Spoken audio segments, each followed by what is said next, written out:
आपका स्वागत है फिर से एक नई भावनात्मक कहानी में। इस कहानी का शीर्षक है आखिरी खत। तो चलिए शुरू करते हैं बिना किसी देरी के। ये उस पिता की कहानी है जो आज अपनी यादों के उस अंतिम पल में खोया हुआ है जब उसकी पत्नी जीवित थी। वो उसे आखिरी खत में खोया है जो उसकी पत्नी ने उसके लिए लिखा था। यह कहानी उस पति की है। यह कहानी मेरी है। मैं बालकनी में बैठा था और सुबह की हल्की धूप मेरे चेहरे पर पड़ रही थी। सामने की सड़क पर कुछ बच्चे स्कूल जाते हुए दिखाई दे रहे थे। उनके कंधों पर भारी बैग लटके हुए थे। मुझे अपने बच्चों के बचपन के दिन याद आ गए जब सुनीता और मैं उन्हें इसी तरह स्कूल भेजते थे। उस वक्त सब कुछ कितना अलग था। घर में शोरगुल था, हंसी खुशी का माहौल था। लेकिन अब घर में सिर्फ खामोशी है। अखबार मेरे हाथ में था, पर उसमें क्या लिखा है मुझे कुछ समझ नहीं आ रहा था। सुनीता की यादें बार बार मेरे जहन में दस्तक दे रही थी। उसकी मुस्कान, उसकी बातें, उसकी छोटी छोटी फिक्रें, ये सब कुछ जैसे आज भी मेरे साथ ही है। वो हमेशा कहा करती थी, राम, जिंदगी को हल्के में मत लेना। एक दिन हम इसे बहुत मिस करेंगे। और आज सच में मैं वही कर रहा था। उसे और हमारी जिंदगी के उन सुनहरे पलों को बहुत मिस कर रहा था। चाय का कप मेरे हाथ में था, पर अब इसका स्वाद फीका लगता था। सुनीता के हाथों की बनी हुई चाय का स्वाद अब भी मेरी जुबान पर बसा हुआ है। जब वह मुझे चाय बनाकर देती थी तो उसमें उसकी प्यार भरी बातें भी शामिल होती थीं।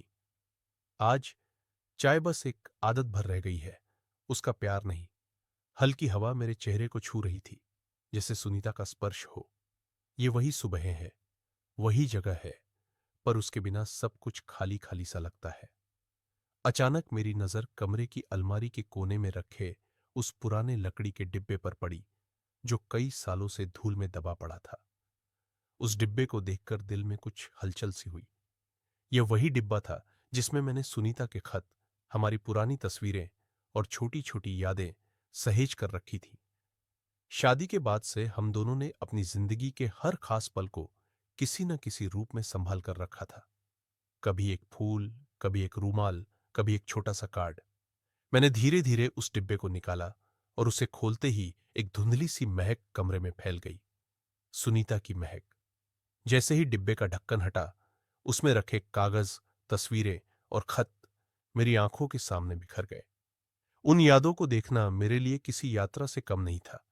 एक ऐसी यात्रा जिसमें मेरे और सुनीता के साथ बिताए हर पल की झलक थी। डिब्बे में सबसे ऊपर रखा था सुनीता का आखिरी खत। वह खत जो उसने मुझे मेरे पिछले जन्मदिन पर लिखा था। उसके बाद वह कुछ ही दिनों में चली गई थी। मैं कांपते हाथों से वह खत उठाने लगा। ये वही आखिरी शब्द थे जो उसने मुझसे कहे थे, उस वक्त जब वह अपनी बीमारी से लड़ रही थी, लेकिन फिर भी मुस्कुरा रही थी, जैसे हमेशा करती थी। उसकी लिखावट अब भी साफ थी, जैसे कल ही लिखी गई हो। उसने खत के हर शब्द में जैसे अपनी भावनाएं डाल दी थी। उस खत को हाथ में पकड़ते ही मुझे सुनीता का हर लम्हा याद आने लगा।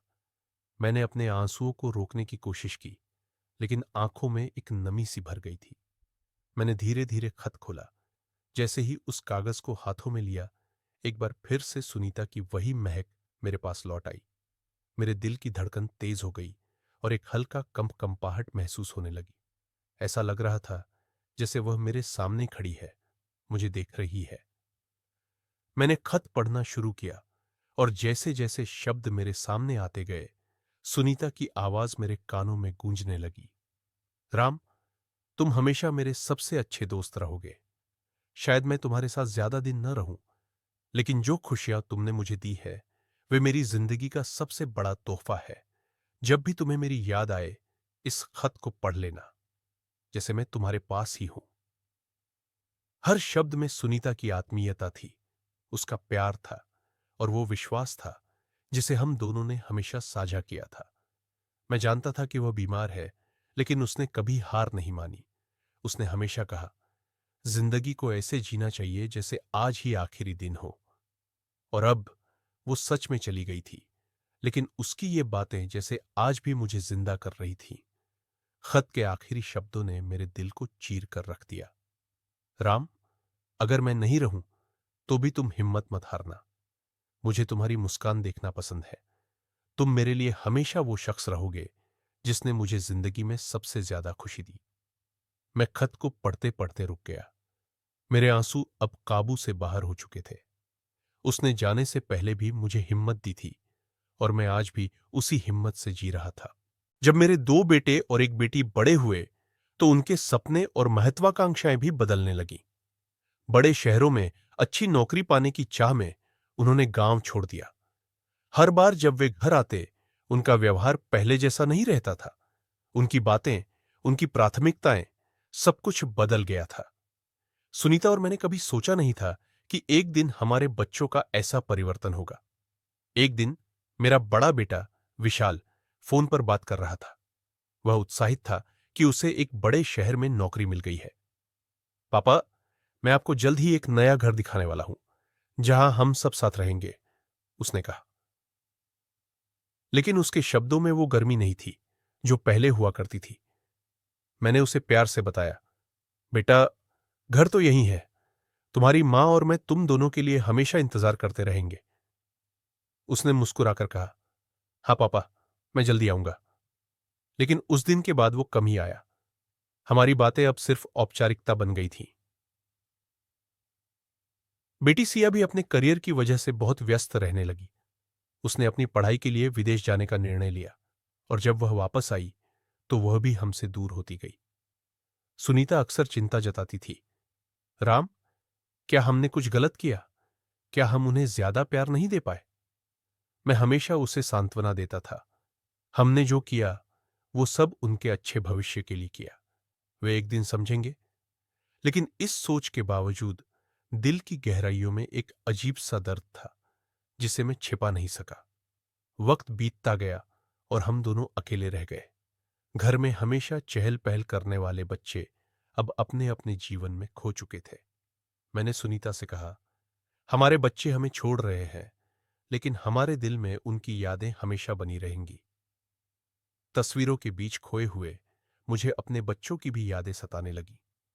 कैसे सुनीता और मैंने मिलकर अपने तीनों बच्चों को बड़ा किया था, दो बेटे और एक बेटी। हम दोनों ने अपनी हर खुशी, हर जरूरत उनके लिए कुर्बान कर दी थी। बच्चों की परवरिश में कोई कमी न रह जाए, इसके लिए दिन रात मेहनत की। सुनीता तो हमेशा बच्चों के साथ थी, उनके छोटे छोटे कामों में लगी रहती थी। कभी स्कूल के लिए टिफिन तैयार करती, तो कभी रातों को देर तक जागकर उनके साथ पढ़ाई करवाती थी। मुझे याद है कैसे सुनीता बच्चों के लिए छोटी छोटी खुशियां जुटाने की कोशिश करती थी। वह हमेशा कहती थी, राम, बच्चों की खुशियां हमारी खुशियां है। उन्हें अच्छी जिंदगी देनी है ताकि कल वो हम पर गर्व कर सके। उस वक्त हमें नहीं पता था कि एक दिन यही बच्चे हमसे दूर हो जाएंगे। आज हमारे दोनों बेटे और बेटी शहर में बस चुके हैं, अपनी अपनी दुनिया में खो गए हैं। हमसे उनका अब वही रिश्ता रह गया है, फोन पर औपचारिक बातें, कुछ जरूरतें और फिर चुप्पी। सुनीता हमेशा कहती थी कि एक दिन बच्चे बड़े हो जाएंगे, लेकिन शायद उसने कभी ये नहीं सोचा था कि वे हमें यूं भुला देंगे। उनके साथ बिताए वो बचपन के पल, उनकी हंसी ठिठोली और हमारी परवरिश अब केवल यादों का हिस्सा बनकर रह गए हैं। अब जब बच्चे अपनी अपनी जिंदगी में व्यस्त हो गए हैं, तो हम दोनों अकेले रह गए थे। सुनीता तो अब इस दुनिया में नहीं रही और मैं इस बड़े से घर में अकेला बैठा हूं, जहां कभी हंसी खुशी का माहौल था। वह वक्त भी था जब बच्चों की आवाजों से घर गूंजता था और आज घर में सन्नाटा पसरा है। कभी कभी बेटे और बेटी फोन कर लेते हैं, पर वो बातों में अब पहले जैसा प्यार नहीं रहा। अब तो बस औपचारिकता है, जैसे मजबूरी में बात कर रहे हो। मैंने कई बार सोचा कि शायद मैं ही कुछ गलत कर रहा हूं, शायद मैंने ही उनसे कुछ ज्यादा उम्मीदें पाल ली। पर सुनीता ने जो प्यार और देखभाल उन्हें दी थी, क्या वो भी उन्हें याद नहीं? अब ये दिन अकेलेपन के है। बच्चों ने अपनी नई दुनिया बना ली और हम पुरानी दुनिया में खो गए। सुनीता हमेशा कहती थी, बच्चे हमें कभी नहीं भूलेंगे। लेकिन शायद उसने यह नहीं सोचा था कि वक्त सब बदल देता है। माता पिता का सम्मान करना और उन्हें प्यार देना हमारी जिम्मेदारी है। अक्सर हम अपने व्यस्त जीवन में उन्हें भुला देते हैं, लेकिन यह याद रखना जरूरी है कि उनका त्याग और प्यार अनमोल है। इसलिए उन्हें वो समय दें जो वे हकदार है। उनका साथ ही हमारी असली ताकत है। चलिए आज ही अपने माता पिता को सराहें और उन्हें बताएं कि वे आपके लिए कितने खास हैं। अगर आपको हमारी कहानी पसंद आई हो तो इसे लाइक करें, अपने दोस्तों और परिवार के साथ शेयर करें और हमारे चैनल को सब्सक्राइब करना न भूलें। कमेंट में बताएं कि आपको ये कहानी कैसी लगी, क्योंकि आपके विचार और सोच हमारे लिए बहुत मायने रखती है। धन्यवाद।